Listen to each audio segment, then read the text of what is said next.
Welcome to another Microservices meetup. This time in the canteen of MAN Truck and Bus. I'm working now for Rio, the logistics flow. You see some of the logos over here. So Rio is sponsoring this meetup. So give a welcome to the sponsoring, the pizza, and a thank you for the beer here, please.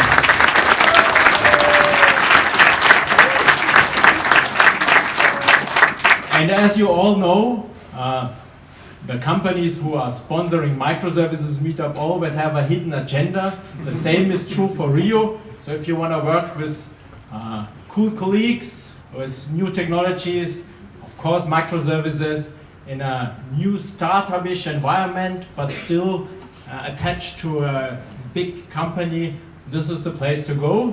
So for the next meetup, the way downstairs is only 4 floors, so it would be an improvement if you join the company. The meetup is very close. Who is here for the first time at a microservice meetup?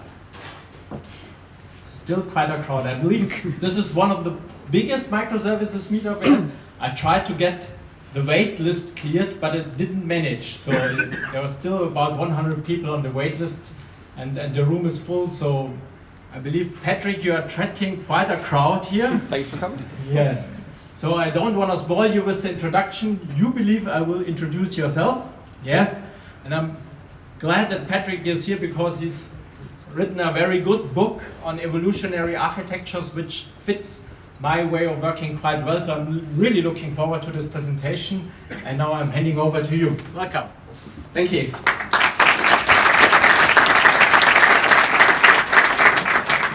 I have to first apologize. I'll probably be coughing a little bit throughout. I've got a little bit of a cold. So today I'll be talking about building evolutionary architectures. And one of the reasons I want to sort of talk about this is I've been working sort of in industry for about sort of 15 years, mostly in sort of agile software development. And the topic about architecture kind of falls through the gaps, right? So agile is often talking about sort of delivering software into production, talking about continuous delivery, about the sort of agile processes, but there's nothing really talking about the architecture. And there's an interesting sort of mindset that goes along with building software in agile environments today that we believe has been sort of captured in this idea about building evolutionary architectures. So there are a lot of ideas that you're probably familiar with, but what we wanted to do was sort of take it together and put these ideas together and see it through a bit of a different lens about talking about why thinking about architecture in an evolutionary manner makes a lot of sense, and what you can do if you're not doing any of this today already. So a little bit about me. I'm the sort of CTO here at N26. So how many of you are a customer out of interest? Ooh, cool, thank you. So we're a mobile bank, and that makes us a little bit different. So we don't have any branches. And we're quite young, so we're only about 3 years old, only really 1 year as a bank. And we're really trying to change the way that people access banking services. So we now have over 700,000 users. So I joined back in sort of September as CTO. And we've already grown from 500,000 to 700,000 users across Europe. We're hoping to move to the UK later this year. And then we're experimenting about something in the US as well. What we're really particularly proud of is really our focus on usability. So we have a very good focus on bringing in design usability, and we really want to bring this idea about simplicity to banking so that whatever you have to do in your banking services, you don't have to make appointments in a branch, you don't have to fill out lots of paperwork, but we really try to challenge everything. And it's not just the sort of application and the user interface, but we also do this internally about the processes. So I'll talk about a couple of examples around this throughout today as well. So we get lots of nice reviews, which makes us really proud to work there, and it makes it a really nice experience for engineers who they're building upon this sort of platform and product. So I'm the CTO there. I've just started there after sort of September, so it's now about 4 months. Before that, I was working with the software consulting firm called ThoughtWorks. So maybe you know about ThoughtWorks and Martin Fowler. There's the Tech Radar that ThoughtWorks publishes. And the sort of ideas of continuous delivery came out of sort of ThoughtWorks. Now, I think what was interesting about my experience with them, which was about 13 and a half years, was actually working with lots of different clients over lots of different industries, seeing how well they could or couldn't actually make changes to their system. And part of it was about maybe the process. So over the sort of industry, we've moved away from perhaps longer planning cycles like waterfall to more sort of agile as more mainstream type practices. We've moved away from sort of big bang releases to the ideas of continuous delivery. But we felt that there was a bit of a gap around the sort of architecture space and making sure that you think about some of these aspects that are important to think about. So this is kind of the journey that we'll be going on today. I've published a few different books, and I have 2 to give away today. So one which is about the retrospective handbook. The first people to have some questions later today will win 1 copy of that. And then one about talking with tech leads, which is the thing that I do about building technical leaders, and that's my responsibility. And the most recent one is an O'Reilly book, so if you have a Safari account, you'll be able to read through that, or you can also buy it on their sort of platform. But we really want to talk about the topic about evolution. And one of the reasons that we picked this versus any other term like continuous architecture or agile architecture is really thinking about what could we be inspired by when we actually think about evolution. Any thoughts? Yeah. So one of the things about evolution is really the fact that change is inevitable. Regardless of what we don't want to have, change will happen. We don't get to choose when it'll happen. We just know that it will happen. And so the interesting thing is, what do we do to actually accommodate? So if we actually think about change, we can actually think about these in terms of 2 different areas. We can think about both the technical landscape. This is often the things that as engineers, architects, techies, we really focus on around the technical domain.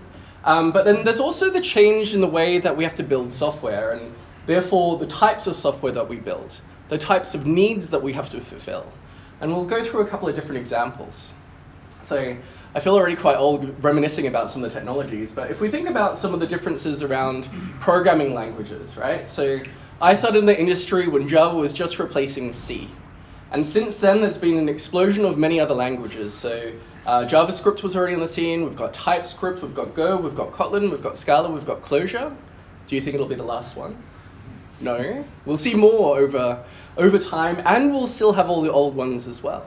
So the question is, what do we do to keep up to pace of change when we have a new sort of programming language to support at some point? We can also think about the libraries, right? So anyone who's done Java knows that we have a library for a library, as in logging and log4j, because there's been an explosion of libraries. And we know that we'll always have to keep libraries up to date. So whenever we have a new sort of problem, we can sort of look out for that. Alongside with that, we have frameworks. So differentiate between frameworks and libraries, in that libraries are something you call, frameworks are something that you call you and your code. And so this means that you get coupled a little bit more into sort of frameworks. But the idea of frameworks is that they help you solve problems simply. So if you can kind of think about Ruby on Rails, it was really popularized because it solved the problem of web type programming.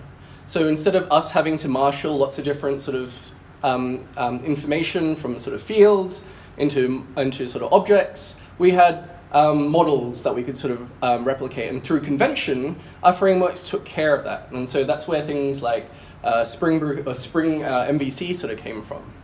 We've got the Spring framework as things that help us solve the things that J2EE kind of failed us with. And so we'll also have more frameworks that come out when we have common problems that need to be solved in consistent ways. We also have lots of different types of tooling. So how many of you here use Docker? Okay, right. So it's now a very popularized tool. Could we have predicted how popular it would have been? Actually, a lot of the ideas around containerization have been around for a long time, but it's only now for some reason that it's really picked up and helped us solve a certain class of problem that all of us are facing around continuous deliveries and continuous deployments. And we also have lots of different types of operating environments as well. So, if we think about the evolution of things like mobile applications, how many of you might have programmed something for the Palm operating system? That's right, I toyed around with one application too. Some of you may not even know what that is, so Palm Pilots, right? And now we have things like Android and iOS that we are maintaining, so Symbian maybe less so now. And we also have differences in technical constraints coming out. So most of us today probably have some sort of smartphone with 4G networks on their sort of devices. I think it's quite interesting if you go to other sort of countries where you don't have roaming, and then you suddenly realize how different and disconnected you feel. Maybe that's a good thing, you're actually going on holidays and you feel disconnected.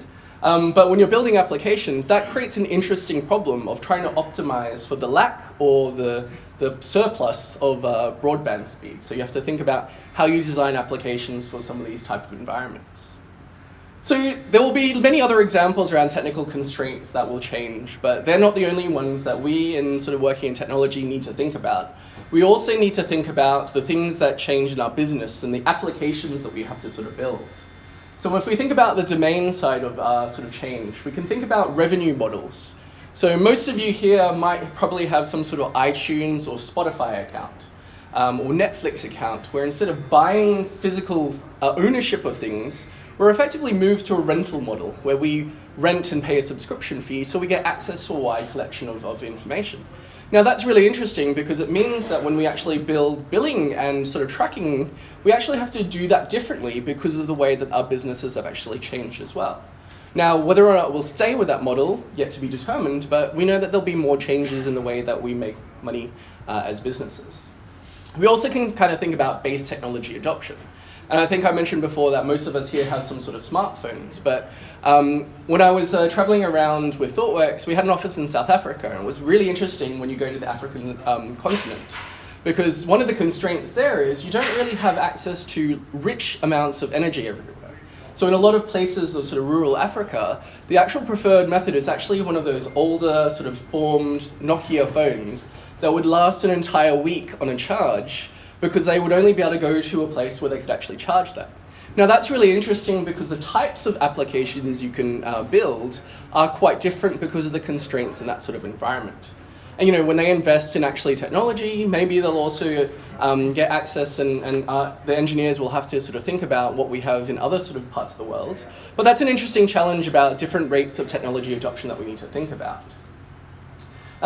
Also competitors. So when we actually think about every sort of new industry, there are plenty of startups, and you know, I'm a good example working for a startup challenger bank, where you know, if you stay as an incumbent and you rely on your old methods, you'll have many other people sort of eating at your sort of heels for the same sort of customers and offering better sort of user experience. And this is actually where customer needs have actually changed significantly. If you remember the early days of the web, you probably still remember GeoCities with scrolling bars and blink text and fluoro highlights, right? So our demands as customers have really changed when we think about web applications. We want Slack experiences in the web browser. We complain about memory usage, but you know, we want this high, rich user experience, and we demand that from today's sort of versions of applications. And that drives our needs as well when we actually build these applications. We also think about new types of markets as well, and probably Bitcoin's a really good example, where it's all about speculation, and this creates a whole new class of applications, class of companies, competitors, and therefore all of the different types of things that we need to do and build as engineers. And of course, in those markets, you have to be able to differentiate what products you actually offer. And so whether or not you go for the all-featured, all-dancing sort of product, or whether or not you choose to specialize in one aspect, these will be things that we as engineers often don't get to choose, but we have to support. We have to understand how those products will evolve and be able to keep those products evolving as our companies hopefully evolve alongside as well. So there is a lot of different types of change, and it can feel overwhelming. Some of it feels like it's happening all the time. Other things don't feel like they change that much.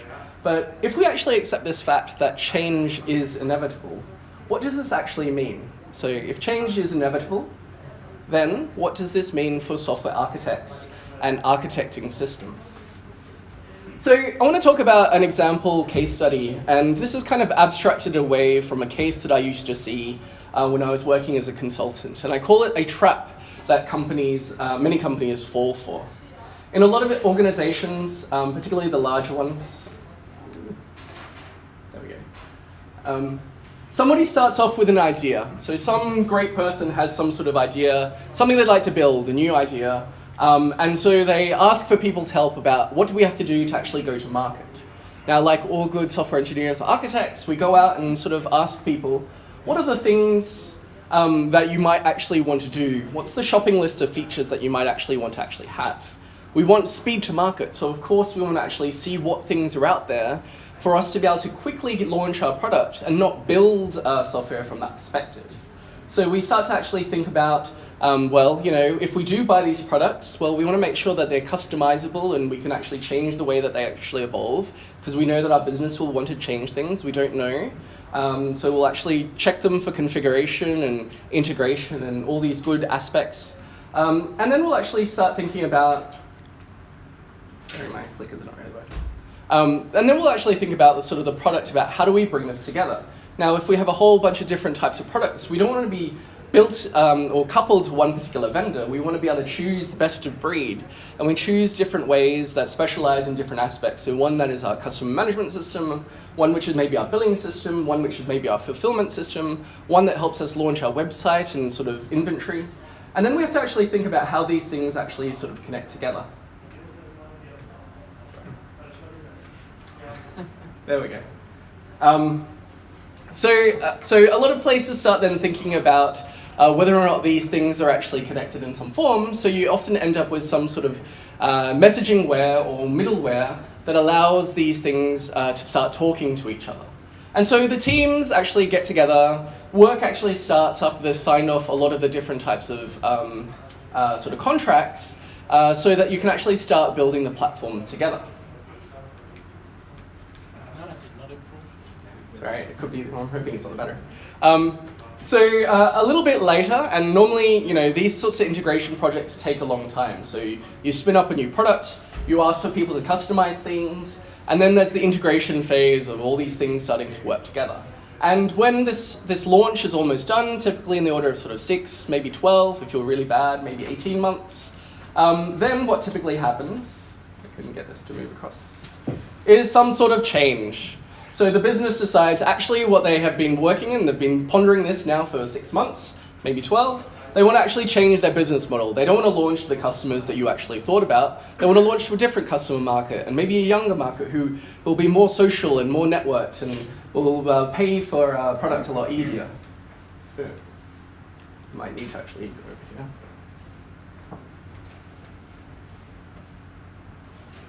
So in order to make changes, you end up with some sort of custom costs. So this is the great thing about vendors, is that vendors go, okay, well, now that we know that you want change, well, of course we can do that. But here's a change request, and here's a bit of a cost for that sort of change that you want. And often what happens as part of this is the vendor often has a whole backlog of other changes that they're actually trying to make for other sort of customers. And so you're actually coupled to the schedule of what that vendor has. Now that you've actually gone into this cycle, you can't actually launch the changes that you want because you're constrained to the vendor's particular schedule. And so what typically happens is that, okay, you agree, but these changes are normally in that, once again, 3 to 6 month sort of phase, and that actually takes a lot of time. And so once you actually still go live, you actually start to find out these things are actually quite buggy, particularly when you put all of these products together. So like any sort of idea about continuous integration, when you start to put all these products together in one big ecosystem, you start to realize that actually messages from one system to another aren't sending the right sort of information, and you end up with really weird use cases. So what's also very typical of these products is that they're not really well thought about early ways of actually getting feedback. And so you end up with one precious environment, which is your production, which means that nobody really wants to make changes to that once it gets working. So there becomes this idea about change becomes really hard. We don't want to make a change that messaging bus because we know we'll break lots of things and we don't have anywhere else that we can do it. Sound familiar? And at some point, the product people are kind of fed up with how long change actually takes when you're actually trying to make maybe a pricing change or a change to the sort of the product side. So this scenario is something that happens again and again with a lot of the clients that I saw when I worked at ThoughtWorks. It's not because people were ill-intentioned. It's a series of unfortunate circumstances about thinking about the change that people wanted to have and trying to go to market without thinking about the evolvability in those characteristics. So this is what we really wanted to kind of talk about, which is thinking about if you wanted to build a system, what happens if you actually architected it for change? What happens if change was a first principle to that system? How would that change your practices when you design? How would that change your practices when you pick products? And what would that actually look like? And this is the sort of theme that we explored in the idea of evolutionary architecture. So we define evolutionary architecture. I'm just going to turn this around. Hopefully that doesn't fall. As an incremental guided change as a first principle along multiple dimensions. And so we were very deliberate around this particular definition, and we'll explore each highlighted part of that when we talk about what evolutionary architecture actually means. So the first one is really about this idea about incremental. So it's not continuous architecture because our system doesn't magically evolve like a real organism.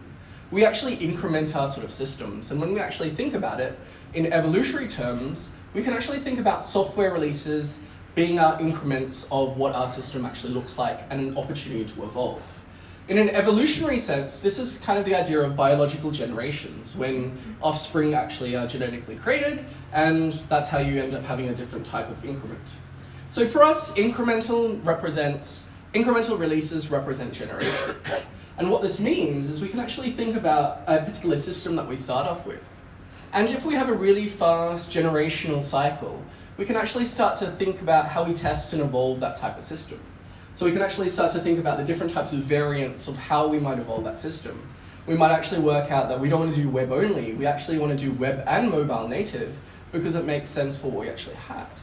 Maybe we don't want to just use a sort of relational database because we're dealing with very sort of structured information that looks like a document, and we want to explore what that looks like.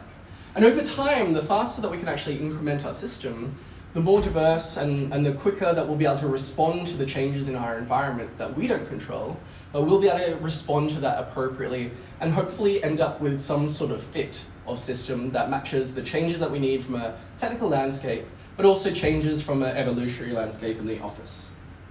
Now, what's really interesting about this is asking yourself, well, if an incremental release means a generation, what does that mean for us? What is our generational capability to evolve? And this is where you have to sort of ask yourself, how long does it actually take to release something? Is it in the order of a year, or is it in the order of days? So I think it's really interesting because if you have an order of a year, that means you can only really make one change in production and really test it out to know if it's a good fit for your environment. If you can actually make changes on a daily basis, then actually you can try something out. If it doesn't work out, you can undo that. And so there's a cost of being able to experiment and adapt to the nature a lot easier when we have that. Now, one of the things I'm very proud at N26 is actually we've encouraged a really good continuous delivery sort of environment. So our teams, it's not a very large team at the moment, so it's only about 65 people in tech. We do 200 releases a week. And that's pretty exciting to be able to say, what could a bank normally release? So when I was working in consulting at banks, it's typically sort of a 6-month cycle of even being able to get to a pre-production environment. And so you can actually start to think about, if that's the market that you're actually trying to test, some sort of appetite for how people actually want to use a new type of product or interact with a product. You can evolve things a lot faster if you have this incremental release capability. But that's a really key concept. So in normal sort of terms, we can actually think about generations in terms of cycle time. And hopefully cycle time is a concept that a lot of you are familiar with. And this is really the time taken to get a simple change into production, and that's really key. And typically, hopefully, repeatably and reliably. So unlike a lot of startups where of course you can push everything from your laptop into production, what we really hope for is that you have a lot of confidence releasing into production so you don't break things along the way. Now, hopefully this doesn't actually sound too unfamiliar, and it's not, because a lot of these ideas come from the idea of continuous delivery, or the book Continuous Delivery. So what we're saying in evolutionary architecture is that if you've invested in your continuous delivery capability, you have a really good basis for actually starting to be able to evolve your systems and a core capability. If you don't have this capability, you can do all the other things about the system, but it'll be really difficult to test whether or not your changes are actually successful. So this is where some of the other sort of changes in the industry, so DevOps, so the Phoenix project, and the DevOps handbook are also really complementary, because it's not just about the capability to release, which is what the continuous delivery was about, but it's also about the processes and people, about getting software over the line through operations infrastructure into production as well. So these two kind of movements really work well and complement each other, and are really key foundational practices if you really want to build evolutionary architectures. So out of all of the practices, there's a whole bunch here: continuous integration, the idea about automating everything, keeping everything in source control. Done means released into production. Shared release responsibility and improving continuously are a lot of the ideas and practices that come out of these sort of books that won't really repeat again, but are really key aspects to being able to evolve your architectures. So if we actually think about moving away from the systems building side, thinking about architecture, I think this is maybe how a lot of people think about systems, right? So we have some sort of grand design, we architect the system, and then we develop according to this plan of some sort, and then we release, we're done. Now, if you've been in software for a while, you know that's not really the case. We're never ever really done. What is actually happening? Oh, actually, yeah, we should probably ask ourselves, well, what is architecture as well? Because there isn't really an industry standard definition. So what I've picked here is actually a whole bunch of quotes from people well known in the industry to help us maybe explore what is this idea about architecture. So Martin Fowler, our chief scientist at ThoughtWorks, talks about software architecture as the decisions which are both important and hard to change. How do we know what's important? How do we know what's hard to change? So we can start to think about that. So decisions are a really interesting thing, right? Because you can start to think about, well, who on your team really makes decisions? A developer, when they pick a library or a pattern, is that a decision? Maybe, if it's important and hard to change. So there's no real boundary. Simon Brown, who talks about visualizing software and software architecture for developer, talks about architecture is about understanding what you need to build, creating a vision for building it, and making the appropriate design decisions as well. So we're not saying that architecture is something that emerges out of nowhere, but it's actually a bit of an explicit process of thought, thinking about the design decisions that we actually want to have as well. Ralph Johnson reminisces, architecture is the decisions that you wish you got right early in the project. Been many of the case, right? And I think this is an interesting side about thinking about this process of, if we think about this linear process of building systems, often when we're thinking about this, we think about, here is where you make the important decisions, the architecture phase. So these are the really key important decisions. We'll make them here and we'll get them right, and then we know that everything will be fine. The developing side, that's really easy, right? So we can leave that to engineers to take care of that sort of side. And then releasing, well, that's somebody else's problem, or that's not really our sort of concern. But we know that's not really the case after building software for such a long time. Our industry has matured. We realize a few interesting things. So one of the first things is, in the architecting phase, what we think is important may not actually really be important. So in the process of getting our software through development, we start to discover other things that maybe become even more important, but weren't even really considered. Maybe security has become a really important thing, or GDPR and privacy. So how do we make sure that those things are accounted for? And that's a very relevant topic today. And of course, in the process of developing, we start to realize that we've learned more about the problem space. When we actually start to use this tool, so if you can think about some big X-vendor tool, we start to explore that maybe it's not so testable, maybe it's not so easy to configure and source control as what we thought about. And maybe that would change our decisions because these things now become a lot harder to actually change. And we know that releasing is actually a pretty hard problem to solve. So the process of being able to deploy things well, consistently, safely, and being able to do this in an automated fashion actually takes a lot of effort to do and invest in the automation quite well. So we really need to sort of change this process from thinking it as a linear fashion and start to think about it from a sort of cyclic fashion. So we need to think about this process, but also we need to spend time thinking about when we actually do something into production or release something into production, we have to reflect on how successful it was. Did it meet our expectations? What have we actually learned upon that? And therefore, what design decisions would we actually change, now knowing what we know, seeing our users use a system, seeing patterns that come through in sort of production mode, about architecting our system for a different purpose. And the key here, once again, is trying to understand how you decrease this cycle. And this comes back to the idea of cycle time is your constraint.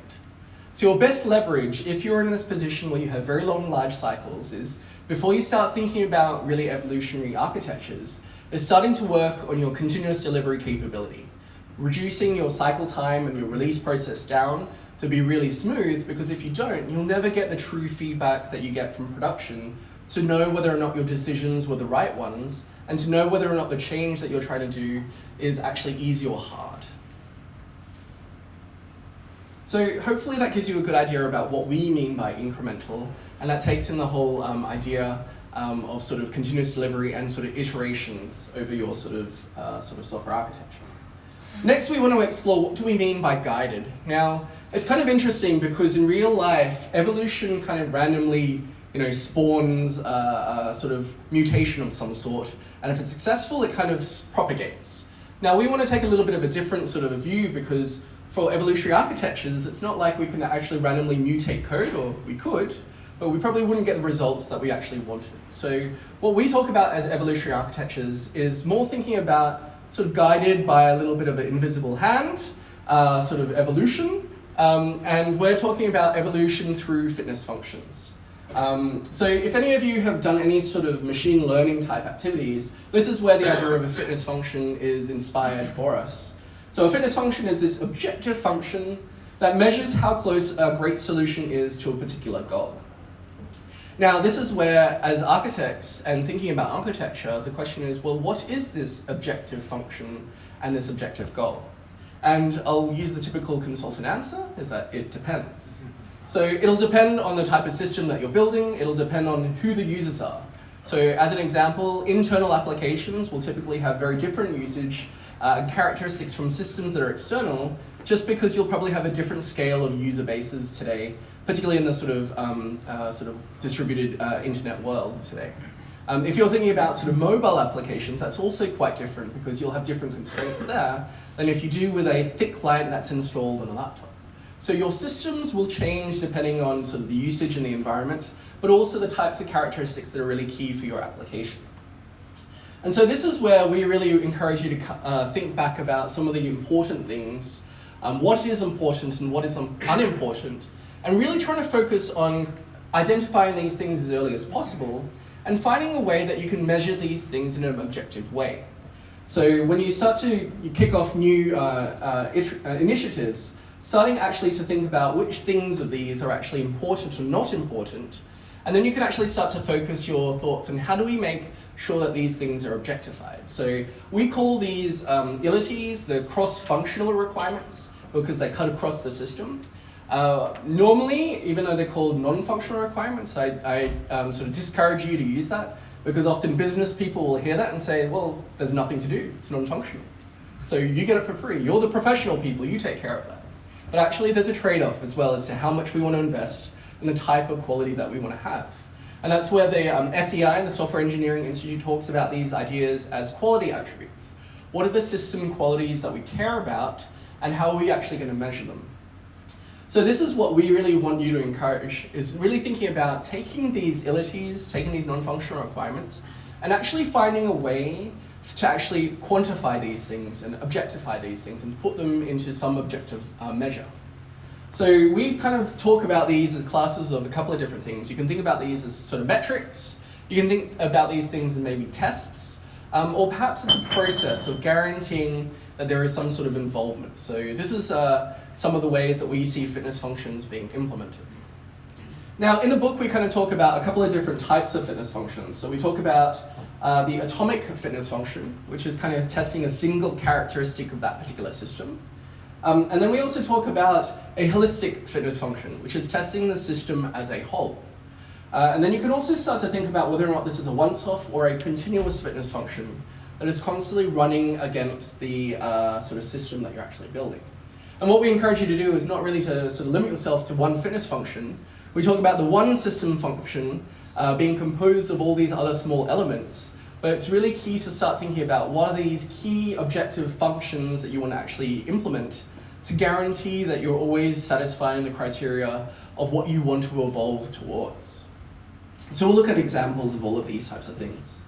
So one of the atomic fitness functions that you might think about is ensuring that your code base has no cyclic dependencies amongst itself.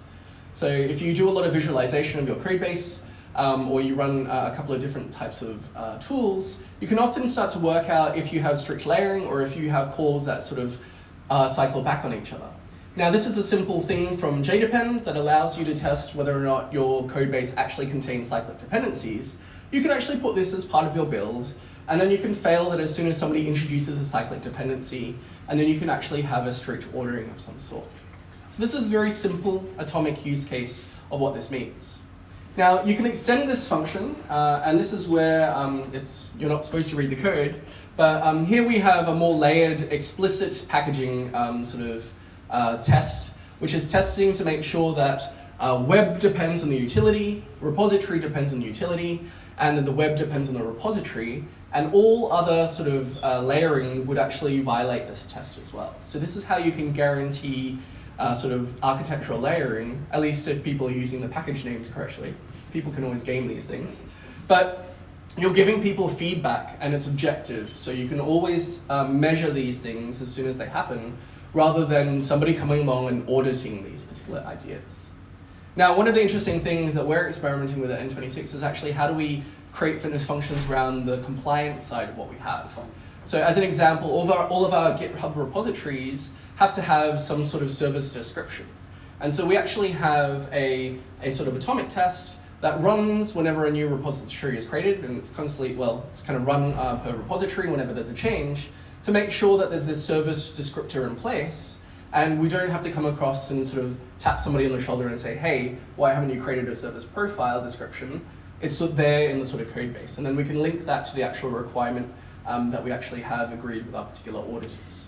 So you can actually start to think about what are the important things that you care about, and start to think about how do you sort of give that information and that constraint to other people in an objective manner that people can actually implement.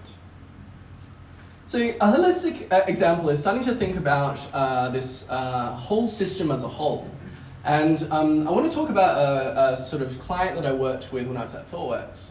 So this particular project was a thing that had to do with storage. So they had a huge amount of files coming into this sort of system, and there were a whole bunch of small files. And what they wanted to do was have something that would scale according to the traffic of this particular system, so they could always sort of write these files in a sort of consistent way. These files would later be sort of pulled out for certain processing, but they were definitely going to be more write-heavy than read-heavy, and they wanted to be optimized for this.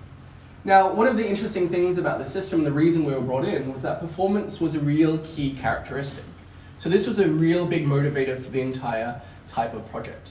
And so this is what we wanted to do, was capture this as a fitness function. And so we started writing some performance tests to make sure that our system would handle the types of scenarios that we kind of described.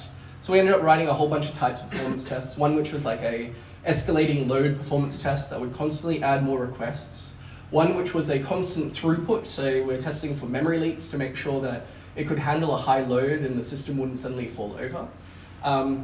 We ran a whole bunch of sort of performance test scenarios in an automated way that would run every time that a code was actually changed as part of the code base. So we built the CD pipeline of different types of performance tests. If you've done performance testing, you know how long these things can take. So we also had sort of sanity tests. So when we made a mistake in our performance test code, it would fail quickly. So we didn't have to wait hours for our performance test to run. So we got fast feedback as part of that. And the sanity performance test really helped us. We wrote this memory soak test, as I kind of talked about. And what was really interesting is, as part of one of our overnight runs, we actually started to detect some interesting behavior. So we were running in a particular data center that was supporting this type of system, and then we started to notice, as one of our tests, that we had this interesting sort of spike in response times. And so we ended up sort of analyzing what was happening with our visualizations of the test results. And we noticed it was actually flipping over every hour. And we're like, what is that? We don't really understand. We ended up looking at the code base, we reverted stuff back, we ran the test again. We still got this kind of flipping sort of system. And then we went over to operations and said, hey, you know, we're getting this interesting pattern in our code base. We don't really understand what's going on. Can you help us understand what's actually going on? And then one of the people in the sort of network or the sort of network systems were actually talking about that they found a disk controller and they'd sort of misconfigured it. So what would actually happen, it would sort of flip over from one data center to the other. And that actually changed the way that our application behaved in terms of the latency of requests as it was being flipped over from one data center to the other. Now this is really interesting because if we ran these tests on our own sort of environment, we wouldn't have found this kind of result. And this is the idea of a holistic system fitness function, which is our systems aren't just a characteristic of the software, but also the ecosystem in which it's actually running.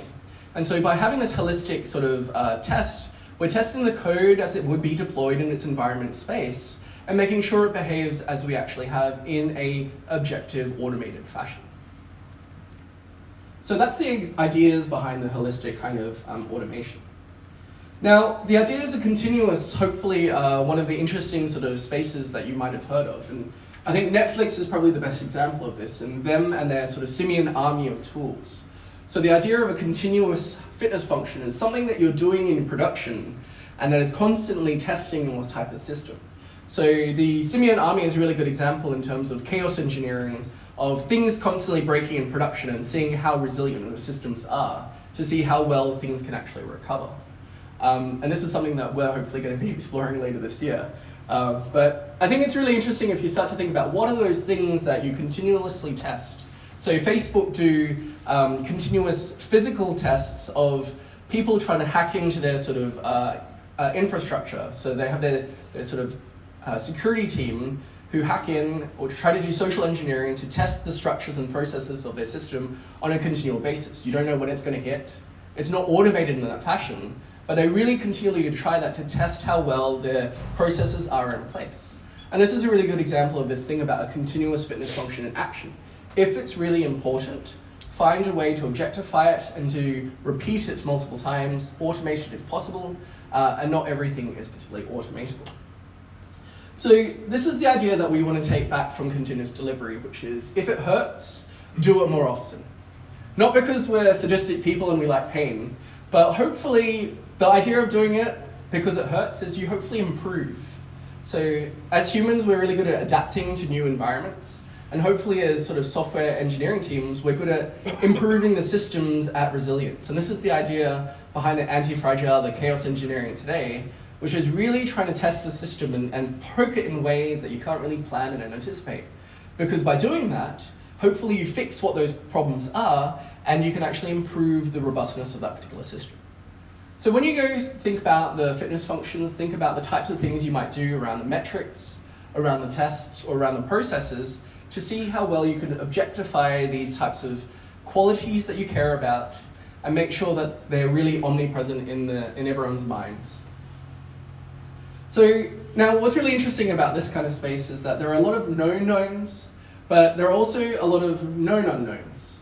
So we know, for instance, that we don't really know how, which cloud provider that we might actually go with in the next sort of 3-4 years. Who knows even if cloud is actually going to exist? Maybe it evolves to something else. But there are also unknown unknowns as well, right? So here is the thing where psychic fair cancelled due to unforeseen circumstances. Kind of ironic. And so there's a whole bunch of things that we shouldn't worry about too much, but we need to be open to exploring what's out there. And we can't ignore the changes that are happening in the technical ecosystem. We can't ignore the changes that are happening in our businesses that will force change upon our environment. We have to find ways of testing whether or not those changes are things we want to adapt to, and find ways of incorporating the mechanisms into the systems that we actually build. So you can start to think about these kind of evolutions as if you have an in-house data center of some sort, you might move to sort of cloud computing, and maybe you're even sort of exploring serverless computing. But who really knows what's going to come after that? Maybe we don't even build computers and AI is actually assembling programs for us. So there are these unknowns in our industry, and we don't know when these things are going to hit, but we have to cope with the types of changes regardless of where they actually come from. So we've explored incremental, we've explored sort of guided. Now we want to kind of talk about dimensions of change and understand what that actually looks like. So when we actually think about those dimensions of change, there's the technical types of changes that we have.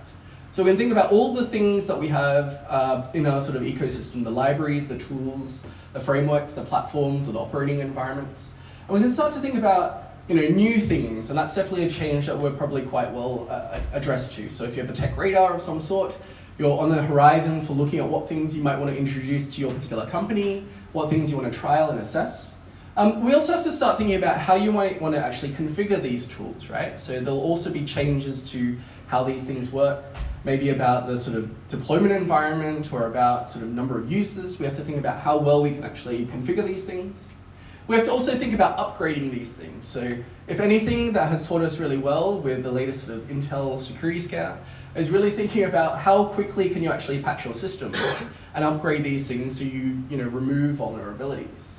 And so this is a really key thing, that if you can't release things really rapidly, that's a real big problem. But if the tool makes it really hard to upgrade as well, that's an even bigger problem. You also want to start thinking about how are you going to replace these types of applications. And this is where you have to start thinking about, are you really coupled or dependent on a particular tool or product?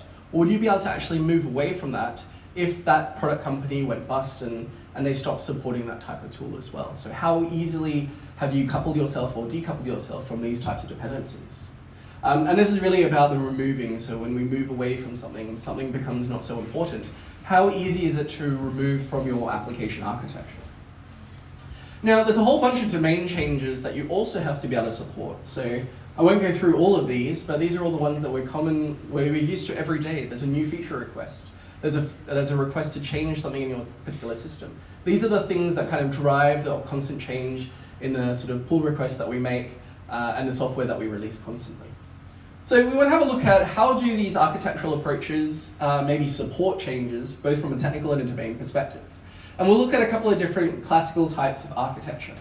So we'll look at, first off, big ball of mud. Hopefully you don't have one of these. So this is actually from a particular project from Neil, who's one of the other authors of Building Evolutionary Architecture. So the circle represents each node on the side represents a particular class. And each line represents a call from one class to the other. Kind of scary, right? It's a literal big ball of mud. So if you actually need to make a change and somebody says, I really want to change the way that we generate a receipt or something, then you have to actually start to look at one of those nodes and start to analyze who might call this thing and who might be affected and who might they be affected by to be able to safely make that change. You spend a lot of time not making changes and you spend a lot of time analyzing code. Now, if you had some sort of packaging layering fitness function in place, what you would see is a cluster of calls around a particular area where classes would call each other in a particular sort of package, and then there would be less calls from one package out to other types of packages. So you'd see a much more ordered graph if you had something like this. So this is your epitome of both non-technical changes and no sort of business change. So if you end up in a more classical layered architecture, you have these kind of layers, right? You have a presentation layer, you have some sort of business service layer, you might have another service layer, you have your persistence, and then your sort of database layer. Now, one of the interesting things here is that you probably know if you need to make a technical change where you go. So if we want to maybe upgrade the MySQL driver, then we would go to our persistence layer. So that's pretty easy. If we want to make a change to a screen, well, that's kind of an interesting thing. So we could maybe move an element around, but what happens when the customer asks to actually create a new field? So let's add something like a tax number to a customer. What would happen there? So in our sort of tiered architecture, if you're really strict, then you would have a change that cascades through every single layer. Now, you might say, well, it's just a field, there's no business rules around it. So now we have to make a change to the service layer just because somebody wanted to add a new field. And that's where you might have a trade-off of actually skipping the service layer and saying, actually it'll be a little bit more inconsistent, but there'll be less code to actually make a change. So you can also have the sort of jump in your layers as well. So there's a trade-off here, and that's the difficulty with architecture. There's always different types of trade-offs. And so when there's a business change, we've now actually had to change and work out what parts of the code base are affected by that. And then we have to change every particular layer there. So classical frameworks that encourage, I guess, layered architectures, your Spring MVC, your Ruby on Rails, that shouldn't be of any surprise. Now, a microkernel architecture is another type of architecture, and it's kind of built around this idea of a kernel. So this is your core system. So you can kind of think about this as maybe your rules engine, or the thing that drives most of your applications. Now, these kind of systems are thought about as pluggable interfaces because they want to be able to support changes. And so they actually offer some sort of plugin API so that you can then construct extensions to your particular application. Now, what's really interesting about this is that as long as your core sort of system matches your business domain 90%, you're going to be okay with this type of architecture, but it's a huge risk. So what will often happen is that you can add extensions in as plugins, you can maybe upgrade technologies with them, but if your core system doesn't fundamentally support the change in the business that you want to be able to have, you'll end up doing really strange workarounds. Now, some really good examples around this are Maven, Eclipse, and Firefox. So there is no way you'll be able to not turn Firefox into a not web browser, right? So it's fundamentally a web browser, and if you're trying to turn it into some sort of mobile client, you're going to sort of fail because it doesn't match that particular business case. Now, if you've used Maven, and this is where a lot of people love or hate Maven, is that it's really wonderful if you have some sort of Apache product where you want to just build something, run some unit tests, create an artifact. But if you want to have and orchestrate complex deployment pipelines, most people have lost a lot of hair in the process of actually trying to wrangle what Maven's project is supposed to have. And you end up with funny workarounds like special profiles that initiate special plugins, that then do these other things that can only be done in a certain order. And that's because the core system just doesn't fundamentally have and support this idea of a flexible sort of life cycle. It's part of the core system, you can't change it. Now, I know that's changing with perhaps Maven 3, but that's what the at least Maven 2 constraint was. Eclipse is another one of those good examples where everything was made to be a plugin, right? So everything's plugin, even its own sort of Eclipse sort of IDE type shells. And if you've ever tried to actually write a plugin for Eclipse, it's really hard because there's so many different types of ideas that you have to have before you can even start to think about what business change you actually want to support. And so these core systems are like one of those things where if it matches your business problem, it gets you like 90% of the way there, but you will be hitting some limits if you want to be able to support lots and lots of business change over time. So a big gamble. Now, one of the reasons I guess this is here at Microservices Meetup today is really the idea about what about microservices? And what I would say is that it really depends on how you build the microservices, but here is an example where I want to talk about when microservices are built well. And this is the idea about having domain-specific services around product areas that are sort of loosely coupled at high level. So here we have things like a fulfillment set of services, inventory service, product account, user, and customer. So they're not just about sort of a data repository, we're exposing APIs, but actually they're exposing sort of the workflow within it and allowing the interconnection of high-level services from a particular user. Now, what's really interesting about this is thinking about when we want to support a technical change or a business change, how does this ecosystem evolve? So let's say that with our users, we want to actually start, or maybe their customers, we really want to understand perhaps the relationship between customers. So we want to move away perhaps from using a relational database to using a graph database to understand how are these customers actually related.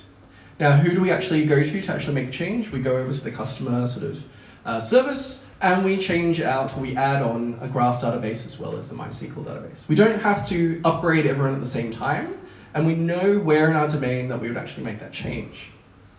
So we can also incrementally upgrade types of services as we need, so we can support both the technical side, and we've now supported the business side of being able to answer something really rapidly. So the interesting trade-off with the microservices is that we have a much more complex ecosystem potentially of having lots of different mixes of technologies, but we can actually support an incremental change in both a technology or a tool, as well as a business change in a particular area because there's high cohesion around those particular services. So this is an example of, once again, those sort of architectural trade-offs where rather than have a single consistent sort of form, which might be managed by a team, often in an organization, at scale, you'll end up having specialization. And so this is some of the trade-offs with the microservices approach, is that hopefully at an organizational level, you'll be able to actually get fast changes across the business units, but it'll be probably a team that owns one set of services because it's so complex at that level, rather than everyone having to know everything about a particular system. So this is where microservices, in our opinion at the moment, are one of the better examples of supporting both technical and business changes, because you can sort of incrementally increase this at the same pace as your ecosystem changes. So you don't have to worry too much about doing it all or nothing, or taking a long time in order to get some value out to end users. So hopefully you now understand what we mean by incremental, guided, and systems evolving along multiple dimensions. And we want to talk about maybe some of the practices that help you support building evolutionary architecture. Now, one of the ones that isn't so obvious when you think about software architecture is what we call about Conway's law and the relationship between the organizational design and architecture. So you probably have maybe heard this a couple of times, but maybe not all of you. So what typically happens in a lot of organizations is that they're organized against functional silos. So you'll have a group of like user interface people, mobile people, you'll have some maybe back-end people, and then maybe you have some DBAs. And what you typically then experience is you'll start to have a lot more strict layering between these particular groups, where you have to convince the other people to create an API for you, and you have to wait for them to actually create it, and then it becomes harder and harder, so you just keep up to pace with your change. And this is the idea of Conway's law in the communication exhibiting itself in your final architecture. And so this is typically something you'll end up with in a sort of 3-tiered architecture. Now, if that's not what you want, what you actually have to do is actually change the way that your teams are actually structured such that they're actually focused around the type of architecture that you want. And so this is the idea of, in this case, we have a cross-functional team focused around business areas where they can evolve and make changes to what they have. And I know this is a huge challenge for a lot of people because often the structure of the teams are not something that's within the sphere of influence around architects and teams. And this is a challenge for you to be able to increase your influence and convince people why it's important to understand the relationship of teams, because they'll be mirrored in the architecture. And this is the idea of what we've captured in the book as inverse Conway maneuver. So if we know that Conway's law will exhibit itself in your architecture, think first about your team structures and their communication of how well they work to get the cohesion that you want and the decoupling that you want according to, and your architecture will follow as a result. So one of the other things that we see typically with evolutionary architecture is not sort of thinking about a checklist of the things that you have to do, but really thinking about principles. So what are the things that guide decision making? And this is a really hard thing because for a lot of people in sort of architecture or architect roles, is that it's very easy to sort of get into that mode of sort of telling other people what to do, or here are the things that you have to comply with. And this is where you actually have to start to help guide and grow other people, because if you remember back to the idea about what is architecture, it's the decisions that are important and hard to change. And one of the things that you can't really do with engineers is actually stop them from making decisions. So the goal right here is actually how do we help people make better decisions? And that's where, rather than getting people to comply to rules, is helping people understand the philosophy and the principles behind what we're actually trying to achieve. Another failure mode that we see with a lot of organizations is the idea about product-centric teams. So we have this team, we assemble these people together, they work on an initiative, and then they celebrate, and then they sort of get disbanded, and then they sort of work on another type of project. So one of the consequences of this is that you end up with information that's lost. You end up with decisions that have sort of missed. And what we're trying to encourage people to do is actually move to product-centric teams. So if you remember that architecture loop over reflecting over how successful your architecture was, teams that disperse don't actually get to learn from the mistakes. Whereas one of the things that if you have a long-lived product, you actually get to understand whether or not the decisions you make are the right ones. So if you can get things into production, evolve them really quickly, hopefully you get a better sense of what is the better fit for the market rather than being dispersed. You can also start to think about when people get dispersed from a particular product, you also lose a lot of domain knowledge as well. So what happens is if somebody's trying to make a change to something that was developed 4 or 5 years ago, somebody has to sit through the code base and learn exactly what was actually done to understand what's being built. Whereas in a product-centric team, hopefully you'll have more of a chance of people still around that you can talk to who know what things you have to actually change, and then you have a much faster pace of being able to make that change. Sorry, Ruby.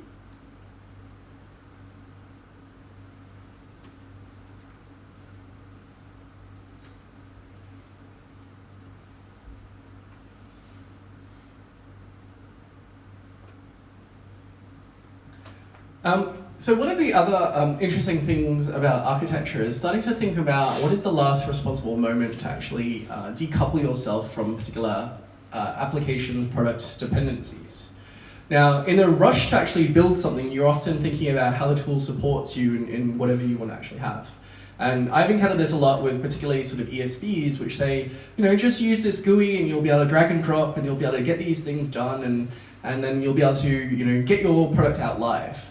But what happens when you actually want to make the next sort of change? You actually start to understand, if I make that change and I get it wrong, the only place I make that change is in production and it'll happen instantaneously.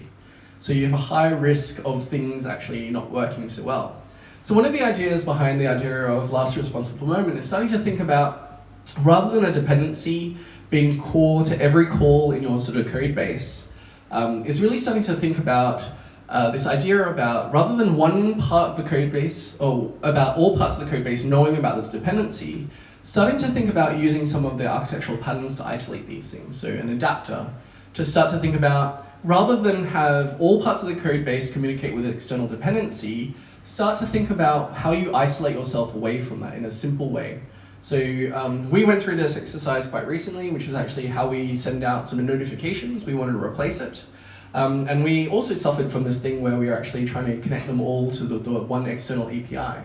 So what we wanted to do was actually isolate that into a single service, where if we wanted to change providers in the future, we know which part of the service we would actually go to make the change, and all other parts of the application know just to, they wouldn't actually be affected by the change of that particular vendor or implementation. And so what we're actually doing is actually coming up with ideas of high cohesion and low coupling, in that everyone else in our code base is only coupled to our internal representation of the idea, and then that implementation is coupled to the dependency of the external vendor.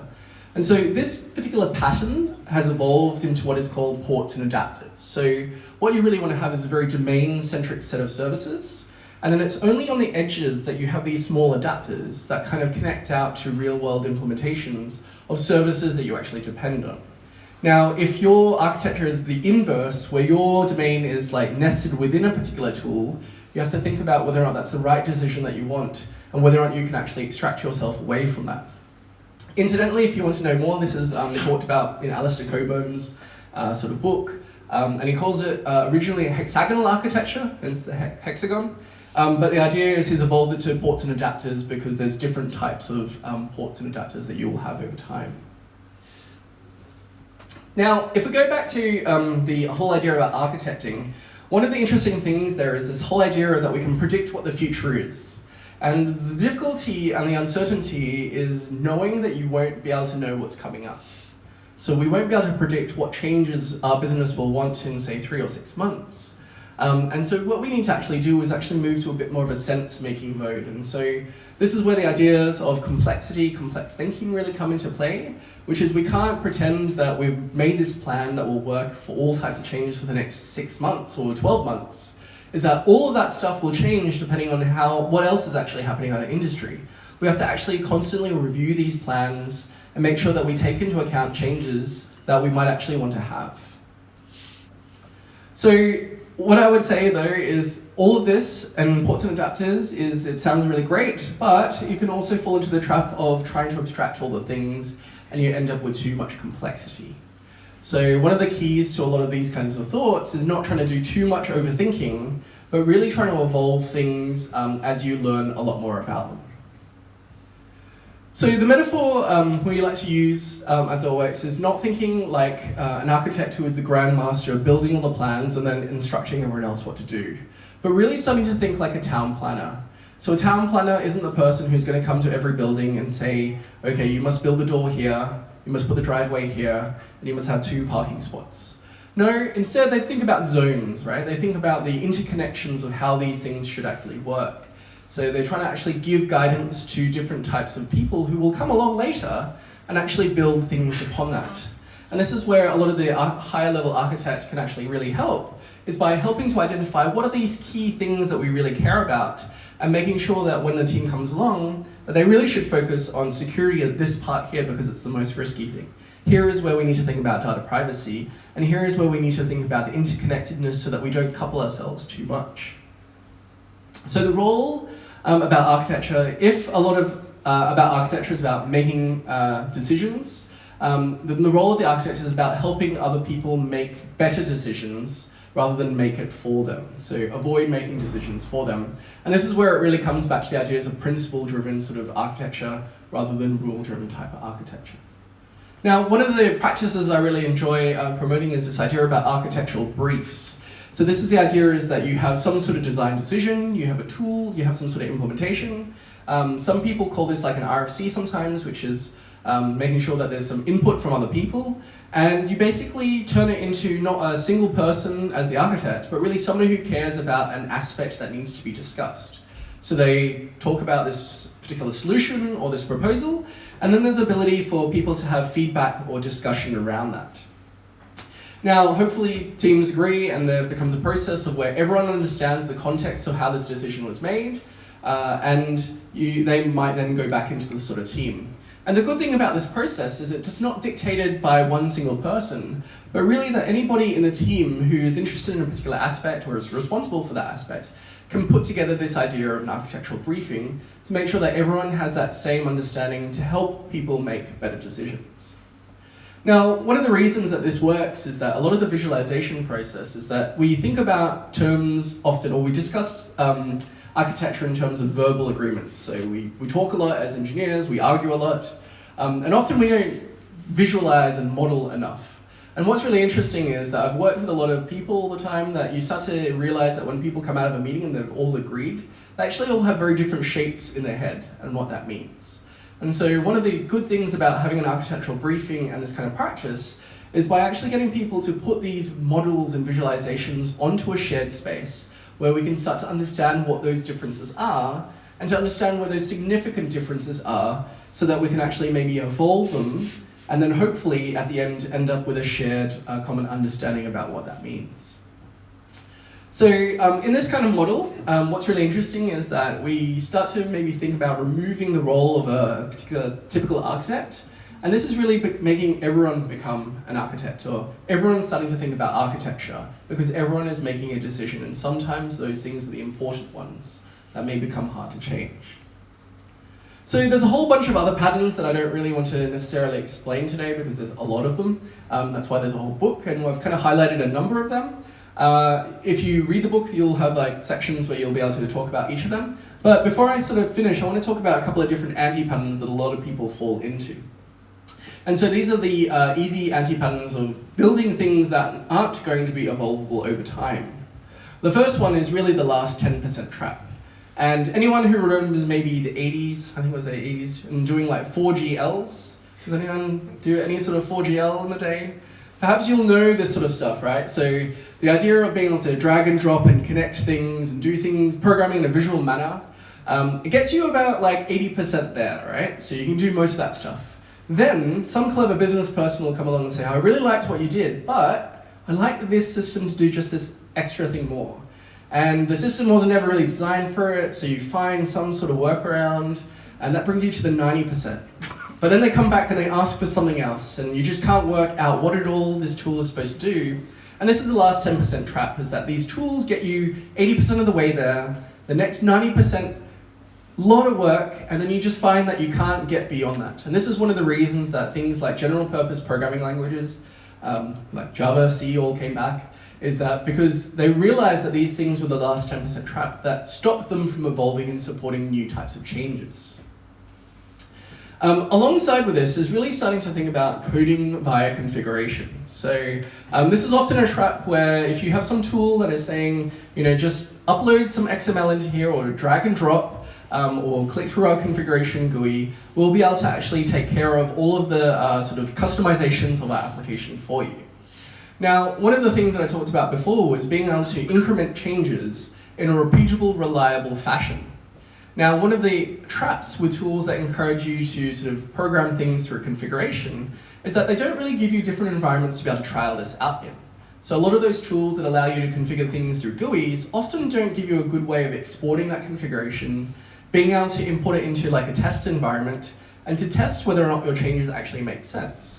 So if you actually care about doing these incremental changes in a repeatable, reliable way, you start to find out actually these tools just get in the way because you'd rather just deal with code and configuration as part of a normal development cycle. So watch out for those particular ones. The next one is also the idea of product customization. So early on I talked about that trap around waiting for vendors to make changes. And sometimes there are good reasons to be able to customize a particular type of product. But what will often happen is that those changes and the branch that the client or the product has created for your particular needs will often fall behind the updates of other types of work. So as we know with all types of continuous integration, the more branches you have, the harder it is to continually integrate these things together. And that's effectively what's happening is that these product companies have created a branch exclusively for you. And it's easy for that branch to fall behind. And then of course you have to pay extra work to come up to date with newer branches or newer features, and you end up sort of falling behind. So our recommendation is if you actually go for products, it's better actually to change your business process to match the particular flow of the tool, rather than really trying to configure and customize that tool, because you'll never keep up to pace with that particular vendor. And the other thing to watch out for is really this idea about exuberant coupling. So the difficulty with software is that we couldn't say no coupling, because in order for systems to work, you kind of need to string these things together. So we talk about an appropriate level of coupling, and one of the things that really helps is helping engineers really understand the ideas of cohesion and coupling. And it's one of those things that have kind of fallen out of sort of style. But really thinking about, are all the domain-centric ideas located in a single place that are relevant and highly cohesive? And how many things do you have to touch when you actually make a particular change? Or how dependent or coupled is a change when you're actually making that, and trying to minimize that? These are good conversations to have when you're actually trying to design and develop software. So one of the interesting things with, I think, a TDD approach is it's giving you a signal about the number of dependencies you're often having to either mock or introduce in order to tell something, and maybe you need to have more decoupled systems and classes in order to have a better type of software. So watch out for exuberant coupling, and we talk about making sure that you have an appropriate level of coupling. And unfortunately, there's no easy measure, and there's no number I can guarantee of what will be enough for you, but to watch out for cohesion and coupling. Now, evolutionary architecture doesn't need to be applied to everything, and so this is where I kind of want to talk about this dilemma of this thing that we often think about, build or buy. Do we go out to a market where there's a particular tool, or do we build it ourselves?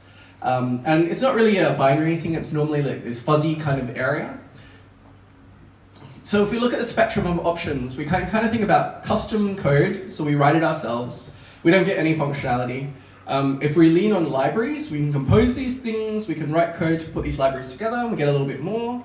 Frameworks typically have a lot of what we have. We might just need to plug in a few things, and then we might have components off the shelf or software products that give us a lot of functionality that what we have. Now, what I challenge you to do when you're actually thinking about a particular problem is not just viewing these things from a, does it give us what we actually want to have? Also start to think about, can it change for what we actually need to have? Now, the interesting thing is that you have an almost inverse relationship in that if you have custom code, if it doesn't support it, you write it yourself. So you can do pretty much any change that you want.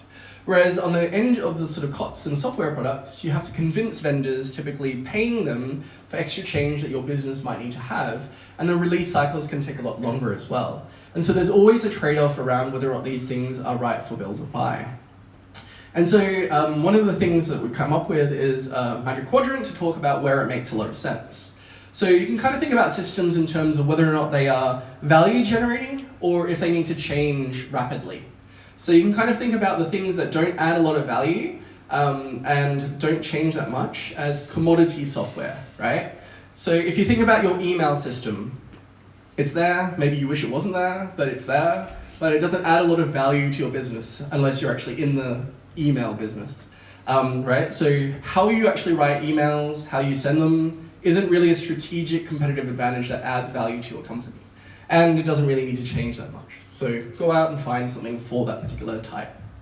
You also then have support systems, right? So not necessarily value generating, and you need to have some level of customization.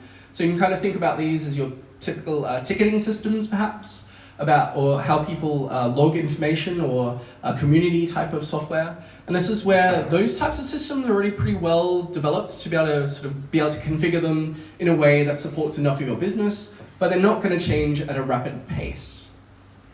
Now you also have things that are sort of experimental, right? So these are potentially high generating, but they may fail miserably. So this is where it's really tough, because for a lot of startups, this is exactly the quadrant where people are at. They're trying to experiment to see if there's a market fit. And at that point, it doesn't really matter, because if they failed, it doesn't matter that they're putting a lot of value in the automation. They should just throw away. And same thing if you're in your particular projects, thinking about is there a spike or something you experiment with, but you don't even know if you're really going to have more of it. So you don't really worry about that too much.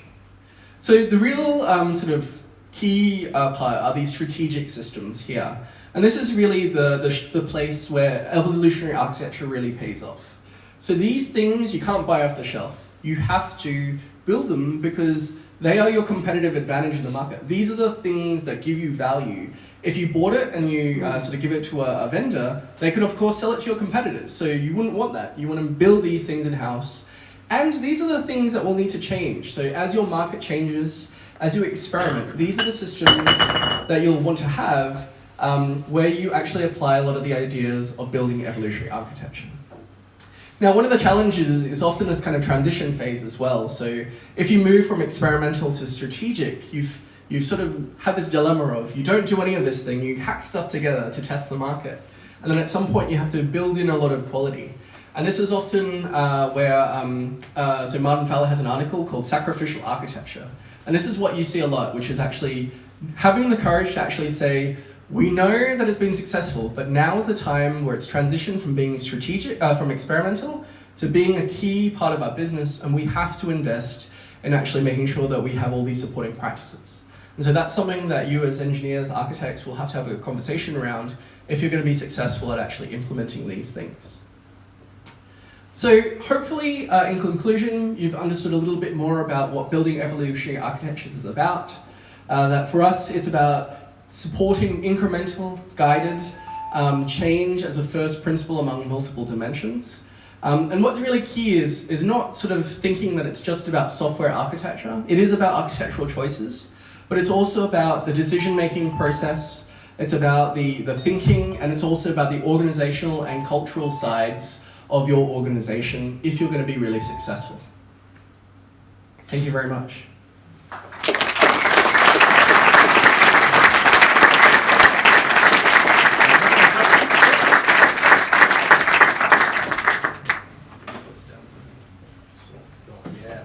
First 3 questions get a book.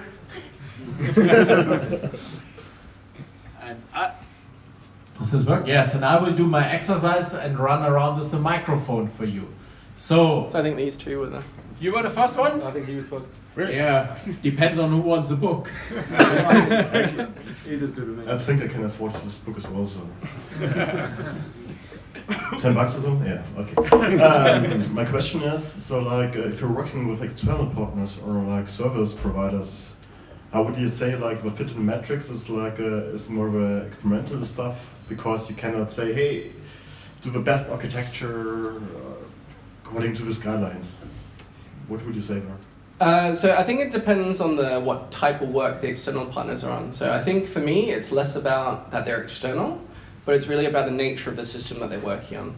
So if external partners are working on something that's not strategic, you wouldn't worry about it too much. But if they are actually working on the thing that is your bread and butter of your business, you probably really want to make sure that you're like thinking about fitness functions and thinking about the good practices of being able to make changes safely and repeatedly, reliably as well.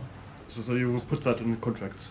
So I would put that in contract, yeah. So so if it's strategic type of work, I would make sure that as part of due diligence that you would be thinking about all the characteristics of types of software that you want to have, because you need to find the right partner that can actually deliver that as well, right? So the reason that you're externalizing this thing is maybe because of speed or capacity or cost. But what you should really be thinking about is really thinking about what's the system that you want and making sure that those guarantees are there. So it is actually something that we also look for, and we look at with partner integrations, for instance. So it's not just about external parties who are outsourcing, but also partners. And that's a really difficult thing because you often are raising the bar with other partners as well by saying these are the expectations that you have.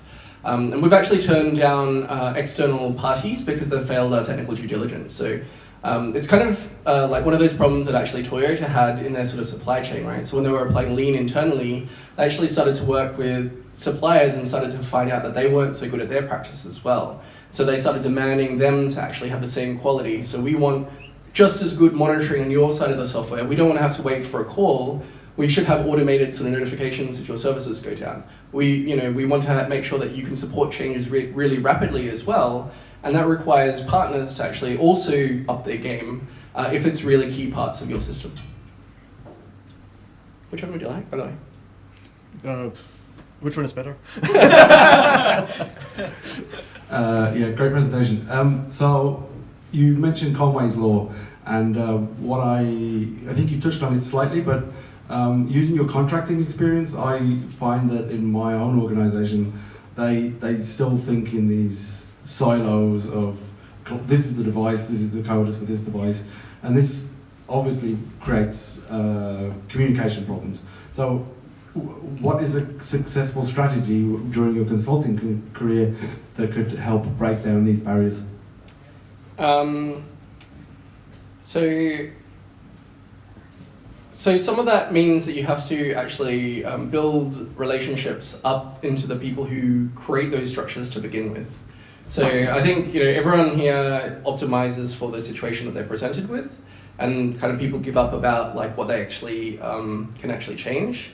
And so my advice would be actually not to sort of get annoyed by the behaviors of what you see with people at the sort of lower level. You have to sort of come and influence the people who created that construct to begin with. So I think HP is a really good example that Jez Humble did some research on. So there's a book about large-scale agile software development, and they talk about how they moved away from a branch per printing device into a single unified code base that was configurable depending on the type of printer that they were actually supporting. And the way that they did that was actually analyzing the time spent on new features versus supporting and backporting. And because they were operating at such a large scale, they could measure that really rapidly. And they started to work out they were spending more of their time porting than they were actually building new features. And so they actually actually that's a lot of waste from a quantifiable perspective, and they were able to convince upper management of actually reinvesting in rebuilding the core architecture and doing it from scratch, thinking about configuration based on printer functionality capability rather than one per product. But that's a real big challenge in a lot of organizations, to be honest, and it was one of those things that as a consultant you end up sort of practicing, which is actually trying to really build your way up to people who can influence the system.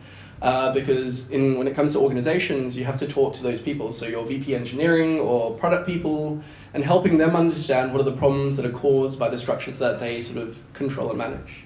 I think for me, it's one of the things that I'm lucky enough as a CTO now, is that I'm looking at the way that product teams are structured about how they are talking to each other, how they need to depend on each other, rather than sort of passing code around, so I can sort of make sure that they have as much autonomy as possible, as much as the domain allows, because it's what's inherent in the domain, but you can actually, nobody has to convince me.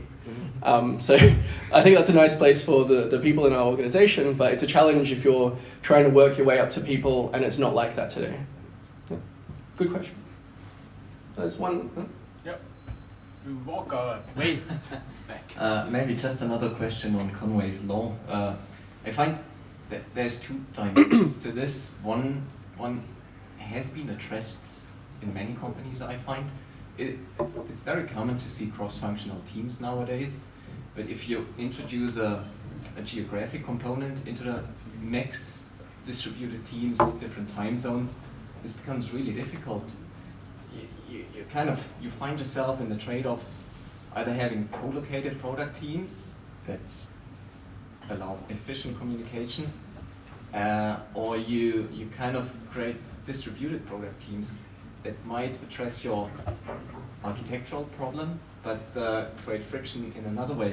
What's your advice there?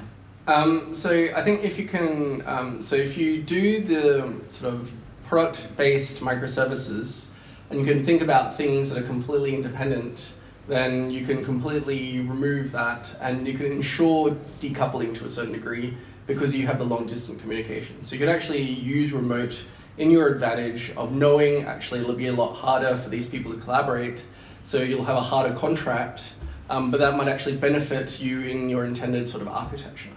So we're actually going through a phase of this at the moment where we're working with a partner, and we've picked a piece of work that we want to be really separate. So it's quite inherent to our sort of payment sort of group, but this part should be quite decoupled from all other parts because it's our sort of gateway to a different type of system. And so we've kind of looked at the sort of domain area, said actually this is stuff that should be quite decoupled. If it was together, there's the chance that these things get very close together with the existing types of APIs and code. And actually here we do want to have quite a separation. So we're using that to our advantage. The other side is also, if you can't split based on sort of product, is also then to potentially go full remote. So this is what some other companies do, which is everyone is equal because everyone is remote. So rather than having one sort of part that's maybe seen as the off-site part and then the on-site part, is actually forcing everyone to sort of go remote. So I think that's what sort of GitHub does as part of their development flow. Although I haven't asked them how well it's worked out for them, but that's another model that people would use.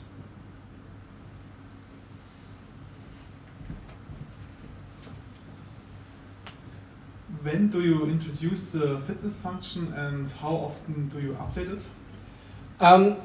So what we're trying to do is change our sort of product development process so that we do like a quick discovery phase, and what we want to do is actually allow people to do, I wouldn't say big bang sort of thinking about architecture, which I'm literally talking about like a week or two, about thinking about both the product value and then sort of any big changes, and this is for new sort of systems. And as part of that phase, we do explicit sort of fitness function kind of exploration. So we talk about what are the characteristics we want, how are we going to measure it, how are we going to actually implement these things.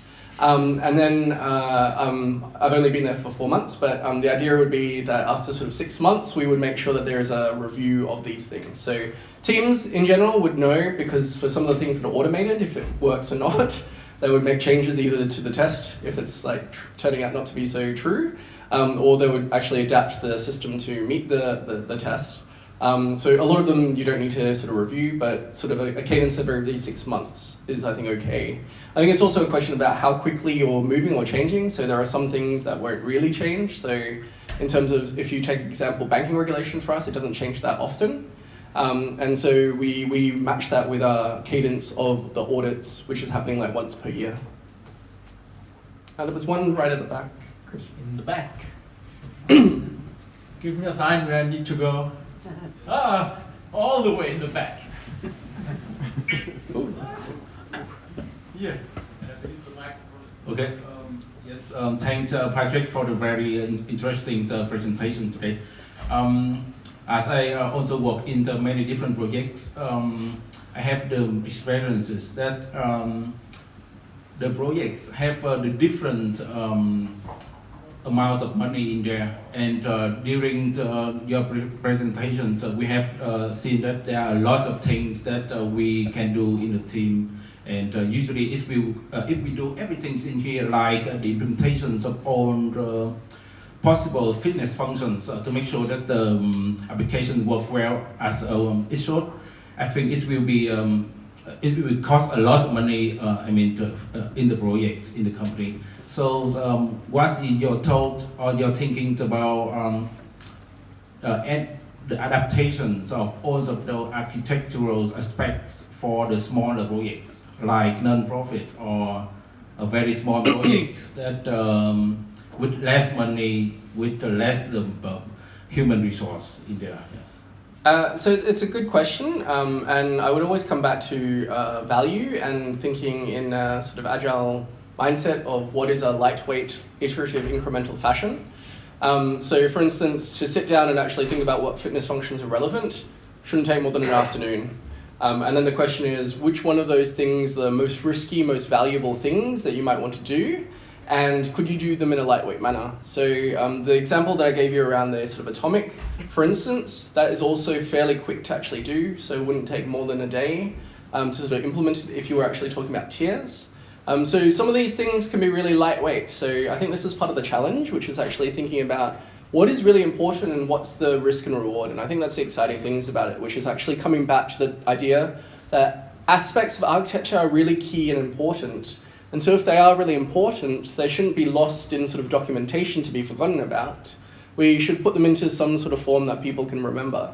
The same thing about the process stuff is that, once again, some of this stuff isn't necessarily a automatable thing. So for instance, for us, we work quite closely with security people, so they're part of our development process, and we do like a threat modeling session at the beginning of any sort of new sort of big change, and then we do an assessment as to what things are the highest risk and lowest value, and then we make sure that we build controls in from that perspective.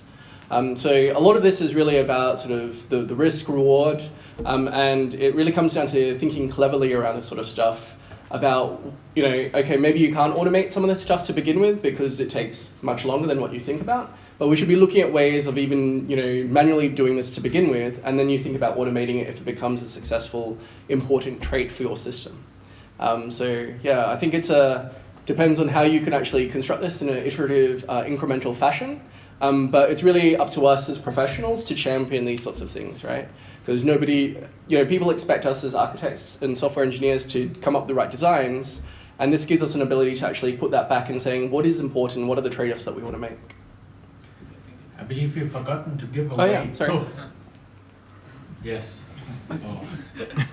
Let's take a final question. I believe you will stick around for a beer and we can have chit-chat afterwards. So, is there a question also in the back, not that I'm missing out? Let's take the last one from the back. We had a lot of in the front, and you can just grab Pat afterwards.